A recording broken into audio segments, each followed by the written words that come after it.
Hello दोस्तों, आज हम पढ़ेंगे पालमपुर की कहानी। ठीक है, जो 9th क्लास की अर्थशास्त्र की बुक में है। ये पहला लेसन है। इस लेसन का तात्पर्य है, उद्देश्य ये है कि बच्चों को यहाँ भारत के ग्रामीण परिवेश के बारे में बताया जाए। किस तरह यहाँ के लोग अपना जीवन यापन करते हैं, किस तरह से जीते हैं, उनकी आय का स्रोत क्या है। या तो जैसा कि हमारे देश में 70% लोग कृषि पर निर्भर हैं, और कृषि मतलब केवल खेती बाड़ी ही नहीं, उसके साथ साथ उससे जुड़े हुए छोटे छोटे उद्योग, जैसे डेयरी है, डेयरी के सामान को शहरों तक ले जाना है, कृषि है, खेती है जिसमें वहाँ से खेती से पैदा हुई वस्तुओं को शहरों तक ले जाना, उनको बेचना, और उनसे जो पैसा मिले उससे हम अपना जीवन यापन करते हैं। तो यही इसमें दिखाने का प्रयास किया गया है। इसमें जगह जगह पे एक कहानी का रूप देते हुए बच्चों को समझाने का प्रयास किया गया है। तो चलिए आगे पढ़ते हैं। पालमपुर एक आसपास के गांवों से भली भांति जुड़ा हुआ है, क्योंकि वहाँ पर आवागमन का साधन है, सड़कें हैं, और इस तरह से वहाँ पे यातायात के साधन के रूप में बैलगाड़ियाँ, बैलगाड़ी है, भैंसा बग्घी है, मोटरसाइकिल, जीप, ट्रैक्टर और ट्रक। क्योंकि भारी चीज़ें होती हैं तो उनको पहुंचाने के लिए शहरों तक इन चीज़ों का प्रयोग किया गया है।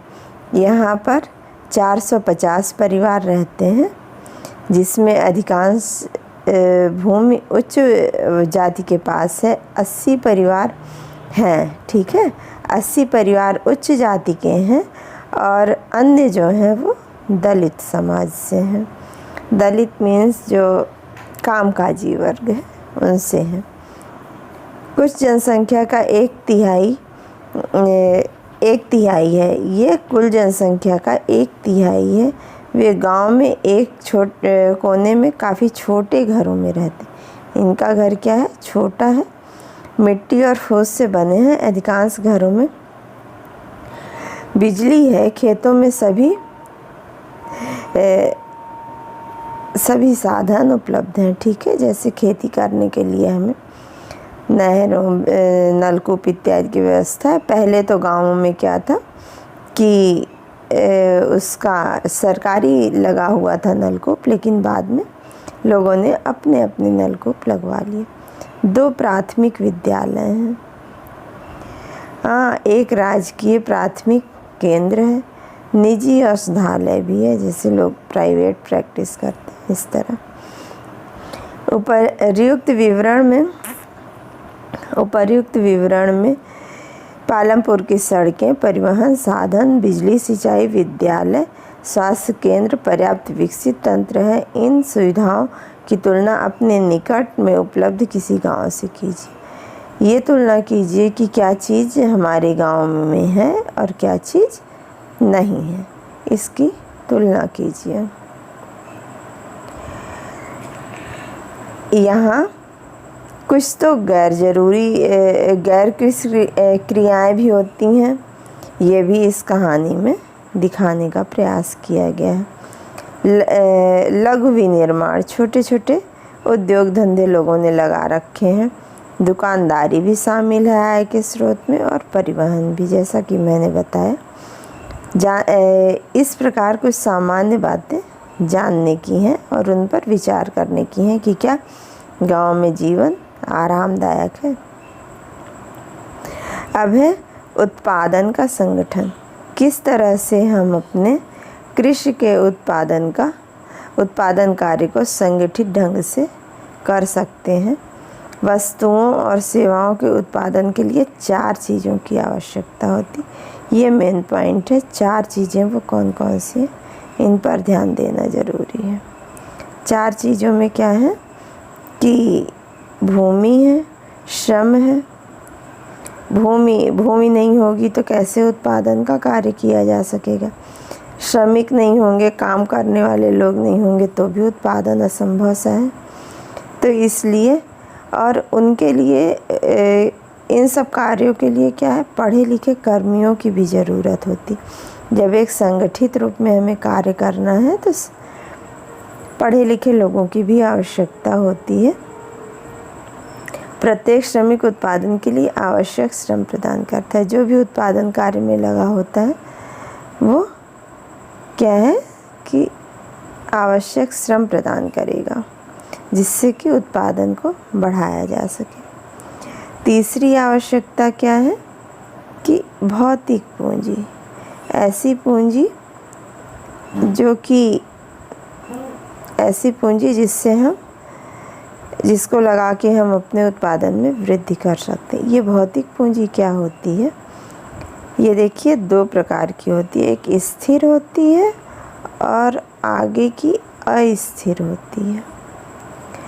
तो स्थिर में क्या है कि ऐसी चीज़ें जो एक उत्पादन करने के बाद समाप्त ना हो, जैसे कि मशीन, औजार हो गया, मशीन हो गया, भवन हो गया, ये उत्पादन कार्य में लगने के बाद समाप्त नहीं होते, ये एक पूंजी के रूप में रह जाते हैं। जैसे किसान का हल से लेकर परिष्कृत मशीनें, हल भी ऐसे ही था जो पुराने ज़माने में था, ख़त्म तो होता नहीं था, ये चीज़ है। और जनरेटर, टरबाइन, कंप्यूटर आदि ये सब आजकल के हो गए, ये चीज़ें हैं। इनको हम क्या कहेंगे, स्थायी पूंजी कहेंगे। स्थायी पूंजी है ये जो ख़त्म नहीं होती। फिर क्या है, कच्चा माल और नकद मुद्रा। ये क्या है, कच्चा माल भी चाहिए इंसान को। एक उत्पादक जो है, जो उत्पादन करना चाहता है, उसको कच्चा माल भी चाहिए और फिर नकद मुद्रा भी चाहिए। वही पैसा नहीं होगा श्रमिकों को देने के लिए तो कैसे काम होगा, नहीं हो सकेगा। तो इसलिए नकद मुद्रा भी चाहिए। जैसे एक बुनकर है, ठीक है, बुनकर है, उसको जो बुनाई करनी है कपड़े की, उसके लिए उसको सूत की आवश्यकता होती है। कुम्हार है, उसको अपने उत्पादन कार्य के लिए मिट्टी की आवश्यकता होती है। तो अगर मिट्टी नहीं होगी तो वो उत्पादन का कार्य नहीं कर पाएगा। इसलिए उसको जो जिस कार्य में लगा है उसको रॉ मटेरियल चाहिए होता है। तो इसके लिए कुछ पैसे की आवश्यकता होती है, कच्चा माल और नकद पैसे। इसको हम क्या कहेंगे, कार्यशील पूंजी कहेंगे, ठीक है, कार्यशील पूंजी कहते हैं। क्योंकि ये ही हमारे उत्पादन कार्य को कर सकती है। मशीन, औजार और भवन भिन्न है, उत्पादन क्रिया के दौरान ये समाप्त हो जाते हैं। इसलिए इसको हम क्या कहेंगे, अस्थिर पूंजी। क्या कहेंगे, अस्थिर पूंजी, ठीक है, इसको ध्यान दीजिएगा। एक चौथी आवश्यकता होती है, 4 चीज़ें ज़रूरी थी, चौथी आवश्यकता क्या है, मानव पूंजी। अगर मानव पूंजी नहीं होगी तो उत्पादन नहीं हो पाएगा। कौन उद्यम करेगा, काम कौन करेगा, इसलिए ये नहीं हो पाएगी। तो मानव पूंजी की आवश्यकता बहुत होती है।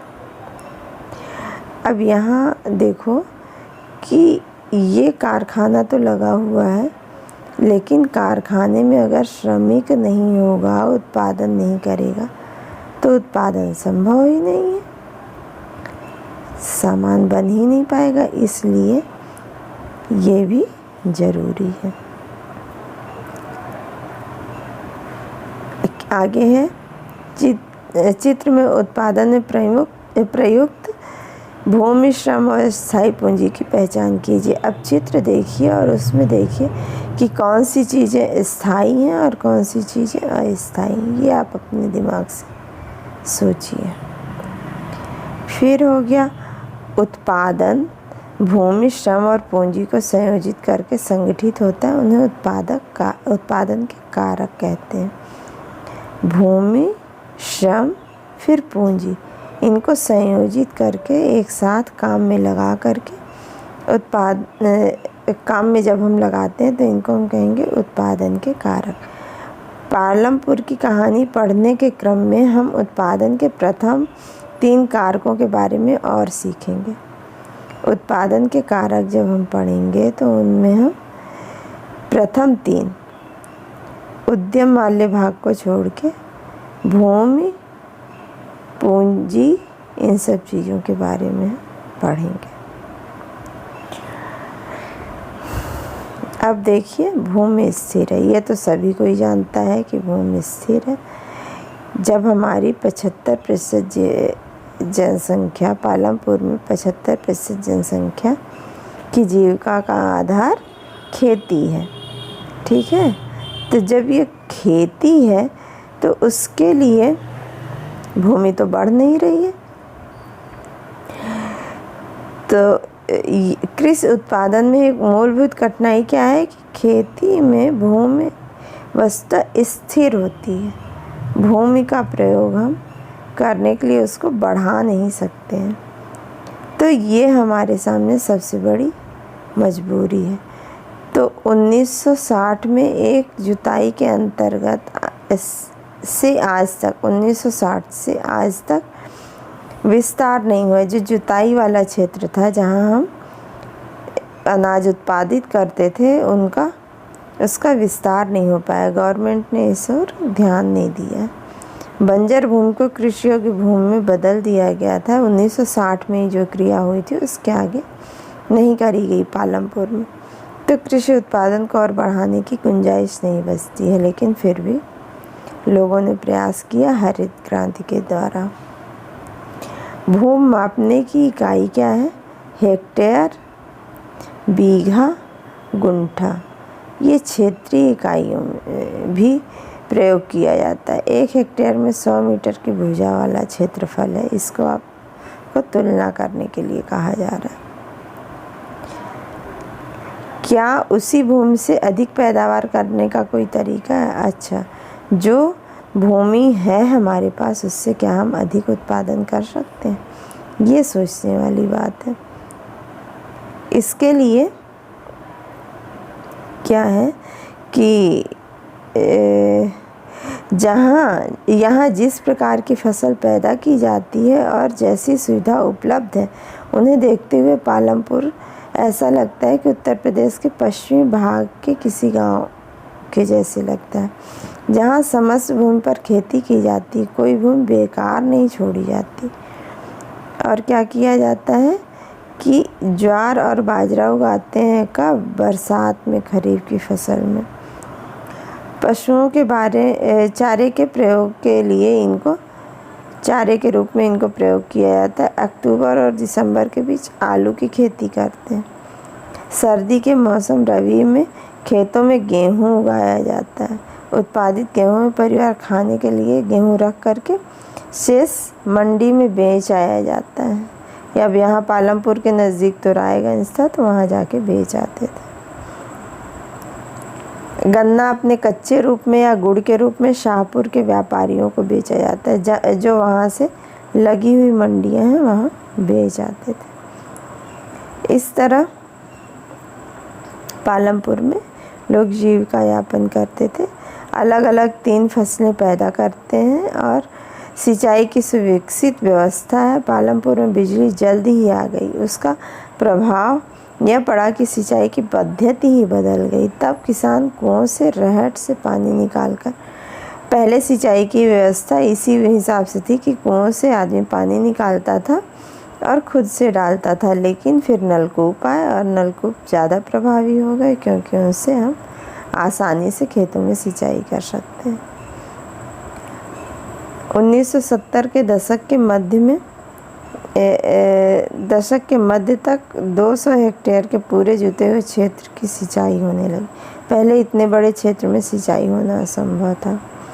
इस प्रकार से एक वर्ष में किसी भूमि पर एक से ज़्यादा फसल पैदा करने को बहुविधि फसल कहते हैं। अगर हम एक वर्ष में किसी भूमि में एक से ज़्यादा फसल उत्पादित करेंगे तो उसको क्या कहेंगे? बहुविध फसल कहेंगे।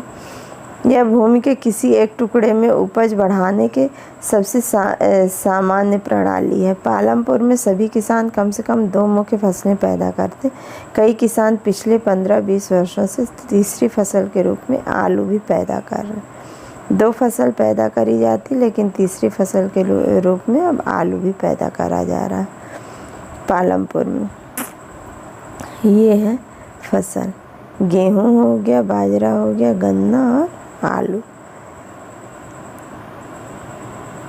इस प्रकार से सिंचाई बढ़ने पर प्रभावी हुआ। ये चीज़ें अच्छी हुई कृषि के लिए। पालमपुर में सिंचाई के अंतर्गत आने वाले क्षेत्र को बढ़ाना आवश्यक है।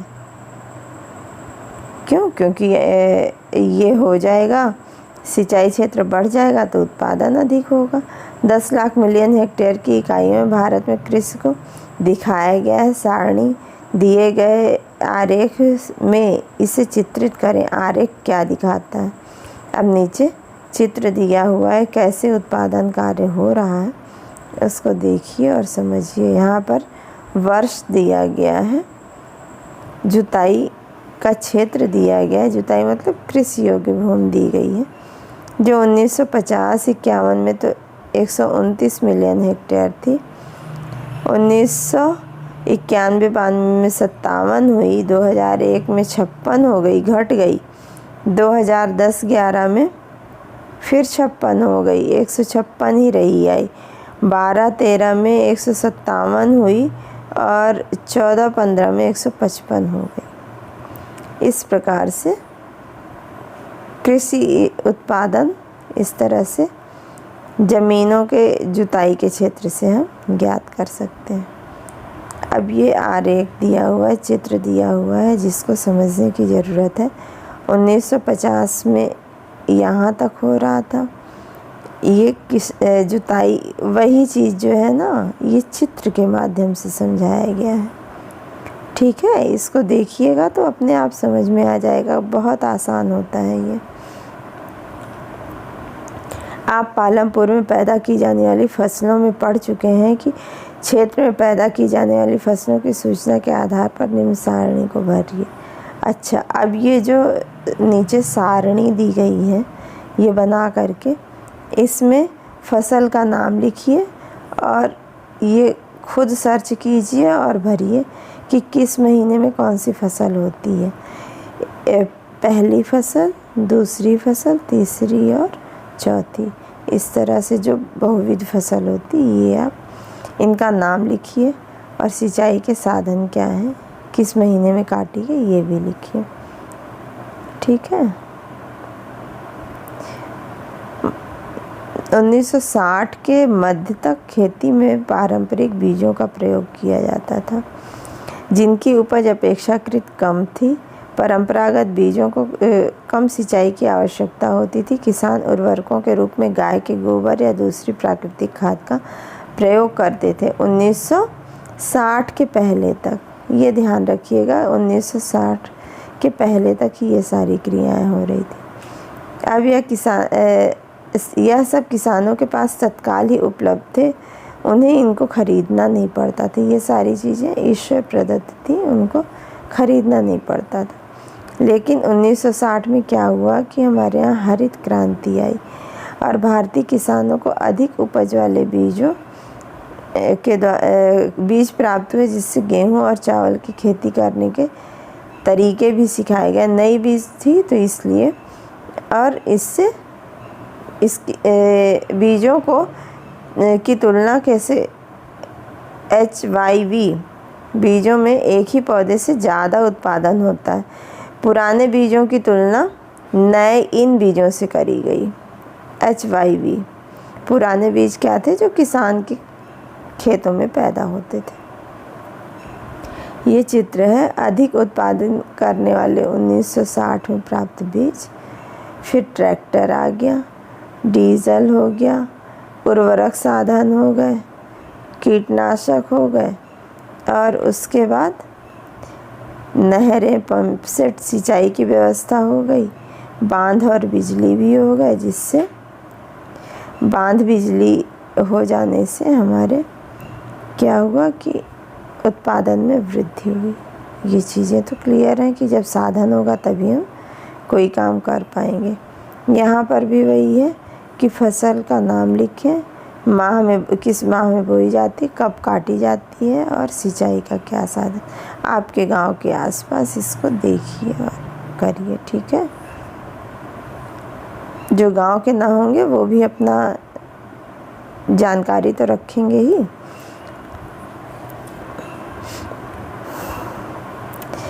इन सब चीज़ों से क्या हुआ कि उसी ज़मीन के टुकड़े में पहले से कहीं अधिक अनाज उत्पादित होने लगा। तकनीकी अपनाई गई, नई कृषि पद्धति अपनाई गई, इससे अधिक बीज वो जो था फसल अधिक प्राप्त होने लगा। इसमें क्या था, बहुत ज़्यादा पानी तथा रासायनिक खाद और कीटनाशकों की ज़रूरत थी। अधिक उपज केवल अति उपज प्रजातियों वाले बीजों, सिंचाई, रासायनिक और उर्वरक कीटनाशकों के संयोजन से ही संभव। ये चीज़ भी क्लियर है कि जो अधिक उपज हमको प्राप्त करनी है वो आसानी से तो मिलेगी नहीं, उसके लिए हमको कुछ न कुछ करना पड़ेगा। तो तकनीकी में वृद्धि की गई, विकास किया गया और इन चीज़ों को उत्पादित किया गया, जिससे हमारे कृषि की उपज बढ़ी। पालमपुर के फिर भारत में पंजाब, हरियाणा और पश्चिमी उत्तर प्रदेश में खेती के आधुनिक तरीकों का सबसे पहले प्रयोग किया गया, जिसमें खेती में सिंचाई के लिए नलकूप हो गया, HYV बीजों का उपयोग हो गया, रासायनिक उर्वरक और कीटनाशकों का प्रयोग हुआ, ट्रैक्टर और फसल गहान के लिए, फसलों की गहाई के लिए क्या हुआ कि मशीनें खरीदी गईं, जिससे जुताई और कटाई का काम आसानी से होने लग गया और पैदावार भी बढ़ गई। पालमपुर में परंपरागत बीजों से गेहूं की उपज 1300 किलोग्राम थी, जो HYV बीजों से क्या हुआ 3200 किलोग्राम हो गया। इस प्रकार यह उत्पादन में दुगुनी वृद्धि हुई। किसानों के पास बाजार में बेचने के लिए अब अधिशेष मीन्स जो बचा हुआ, घर के अपने यूज़ के बाद जो बचा हुआ हिस्सा था वो क्या कहलाता है, अधिशेष कहलाता है। गेहूं की काफ़ी मात्रा उपलब्ध थी, अधिक मात्रा उपलब्ध होने के कारण किसान की आय में वृद्धि हुई। बहुविध फसल और खेती की आधुनिक विधियों में क्या अंतर है? अब ये सोचने वाली बात है। बहुविध फसल क्या है और आधुनिक खेती की विधियाँ क्या हैं, इनमें अंतर क्या है? भाई पहले था तो केवल 2 फसलें प्राप्त होती थी, फिर एक तीसरी फसल भी जुड़ गई। और आधुनिक खेती में क्या हुआ कि रासायनिक खाद, कीटनाशक और ये हुआ बीज, सिंचाई के साधन, ये सब जब हुए तो हमारे फसलों में वृद्धि हुई, फसलों के उत्पादन में वृद्धि हुई। भारत में हरित क्रांति के बाद गेहूं और दालों के उत्पादन को करोड़ टन इकाई में दिखाया गया है। ये उत्पादन की वो है कि कितना फ़ायदा हुआ, उत्पादन किस हिसाब से बढ़ा है ये बताया गया। 1966 में दालों का उत्पादन 10 था, जो आगे बढ़ गया, ये करोड़ टन में है, 10 करोड़ टन था, जो आगे चल के हुआ 70-71 में 24। दाल का 10 था तो 12 हुआ, इसमें गेहूं का 10 था तो 24 हुआ। 91 में 14 था दालों का उत्पादन करोड़ टन और 55 था गेहूं का।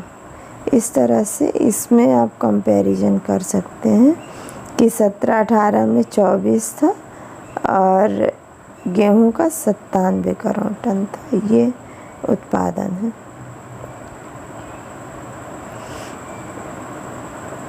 अब ये जो चित्र दिया हुआ है, राइटर कह रहा है कि आप आरेख बनाइए और इसमें सिद्ध करिए, क्योंकि पहले दे चुका है तो आप उसको देखिए और बताइए कि किस तरह से ग्राफ बनाया जाता है। आधुनिक कृषि विधियों को अपनाने वाले किसान के लिए आवश्यक कार्यशील पूंजी पहले की तुलना में कृषकों की आधुनिक विधियों के लिए किसान को अधिक नकद की ज़रूरत पड़ती, क्योंकि उत्पादन के साधन जो हैं वो विकसित हो गए, टेक्नोलॉजी आ गई, तो इसलिए अधिक पूंजी की आवश्यकता पड़ने लगी। खेत पर जाने के पश्चात अपने क्षेत्र में कुछ किसानों से बातें कर यह मालूम कीजिए कि आधुनिक या परंपरागत या मिश्रित खेती की इन विधियों में से किसान किसका प्रयोग करते हैं। एक टिप्पणी लिखिए कि अब किस चीज़ का साधन प्रयोग करते हैं, आधुनिक जो आजकल के, परंपरागत जो प्राचीन थी। तो जाहिर सी बात है अपने फ़ायदे के लिए किसान यूज़ करेगा आधुनिक तकनीक। कृषि भूमि के कितने भाग में सिंचाई होती है? बहुत कम, लगभग आधी। अधिकांश समझिए, जवाब दीजिए आप। क्या भूमि यह धारण कर पाएगी? क्या धारण कर पाएगी? जो आजकल कीटनाशक और दवाइयाँ प्रयोग की जा रही हैं, उनको क्या भूमि अपने मिट्टी में हजम कर पाएगी? ऐसा तो है नहीं। अधिक मात्रा में जब उर्वरक यूज हो रहा है तो जल का स्तर भी गड़बड़ हो रहा है। सिंचाई अधिक होने से जल स्तर नीचे जा रहा है और उर्वरकों का अधिक प्रयोग करने से मिट्टी की उर्वरा शक्ति कम हो रही है। ये सबसे बड़ी समस्या है। पर्यावरणीय संसाधन कई वर्षों में बनते हैं, एक बार नष्ट होने के बाद उन्हें पुनर्जीवित करना बहुत कठिन है। ये चीज़ें ईश्वर प्रदत्त साधन है, उनकी देखभाल करके उनको हम संरक्षित कर सकते हैं, सुरक्षित कर सकते हैं।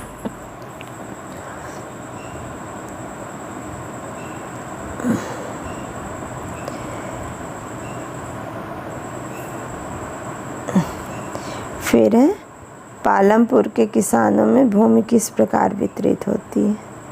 किसानों में जो ज़मीन वितरण होता है पारिवारिक, वो भी बहुत ध्यान देने वाला एक वो है कि किस तरह से ज़मीनें तो बढ़ नहीं रही हैं लेकिन उनका बंटवारा हो जाता है। तो कैसे कि खेती के लिए भूमि कितनी आपको महत्वपूर्ण है ये तो पता होगा, लेकिन दुर्भाग्य है कि खेती की ज़मीन में वृद्धि नहीं होती।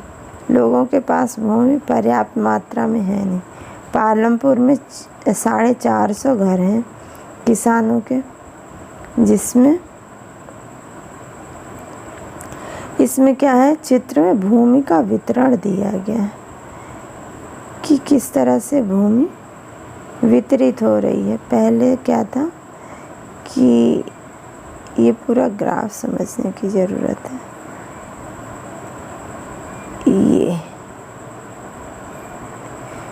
ये तो हो गई बड़े जोत वाली खेत और ये हो गए छोटी जोत वाले खेत। इसमें देखिए किस तरह से ज़मीनों का बंटवारा। यहाँ पे ज़्यादा बच्चे हो गए होंगे तो इस तरह से बटा है, छोटे छोटे प्लॉट आए। यहाँ देखिए ये कितने बड़े बड़े प्लॉट हैं और यहाँ ये इसमें कितने बट गए। तो इस तरह से भूमि का बंटवारा जोतों को छोटा करने का एक बड़ा साधन है, बड़ा कारण है। साधन क्या कारण है। 450 परिवारों में लगभग 1/3 परिवार अर्थात 150 परिवारों के पास खेती के लिए भूमि नहीं है, जो अधिकांश दलित हैं। उनके पास भूमि के लिए खेती के लिए भूमि नहीं है। बाकी परिवारों में से 240 परिवार जिनके पास भूमि है 2 हेक्टेयर से कम है। छोटे भूमि के टुकड़ों पर खेती करते हैं और भूमि के ऐसे टुकड़ों पर खेती करने से किसान के परिवार को पर्याप्त आमदनी नहीं होती। छोटी जोत होती है उसमें उत्पादन पर्याप्त नहीं होता। 1960 में कृषक गोविंद के पास कितनी ज़मीन थी? 2.25 हेक्टेयर, जिसमें से अधिकतर क्या थी? असिंचित भूमि थी। गोविंद अपने 3 पुत्रों की मदद से भूमि पर खेती करता था, यद्यपि बहुत आराम से नहीं रह रहे। ये एक कहानी के माध्यम से बताया गया। इसके लिए जीविका का साधन बढ़ाने के लिए उसने एक भैंस को खरीदा, जिससे उसका जीवन यापन हो रहा था। गोविंद की मृत्यु के पश्चात उसकी ज़मीन उसके 3 पुत्रों में विभक्त हो गई और प्रत्येक को कितनी ज़मीन मिली? 0.7 हेक्टेयर। परंतु अब बेहतर सिंचाई व्यवस्था है। खेती की आधुनिक विधियों के बावजूद गोविंद के परिवार में ज़मीन से गुजारा नहीं हो पाता और उनको अतिरिक्त कार्य भी ढूंढना पड़ता है। तो इस तरह से ज़मीनें छोटी होने से नुकसान होता है। गांव में चारों ओर बिखरे हुए खेत के छोटे छोटे टुकड़े को देख सकते हैं। इन पर छोटे किसान खेती करते हैं। गांव के आधे से ज़्यादा क्षेत्र में काफ़ी बड़े आकार के प्लाट हैं। पालमपुर में मझोले और बड़े किसानों के 60 परिवार हैं और 2 हेक्टेयर भूमि पर खेती करते हैं। कुछ बड़े किसानों के पास 10 हेक्टेयर तक भी ज़मीन है। इस तरह से लोग अपना जीवन यापन करते हैं। ये चित्र के माध्यम से दिखाया गया है कि किस तरह से लोग खेती कर रहे हैं। कीटनाशक का प्रयोग हो रहा है। हल का प्राचीन समय में ये सिंचाई हो रही है। ये बैलों से खेत जोते जा रहे हैं। अब यहाँ क्या हुआ कि नलकूप आ गया और इससे सिंचाई हो रही है।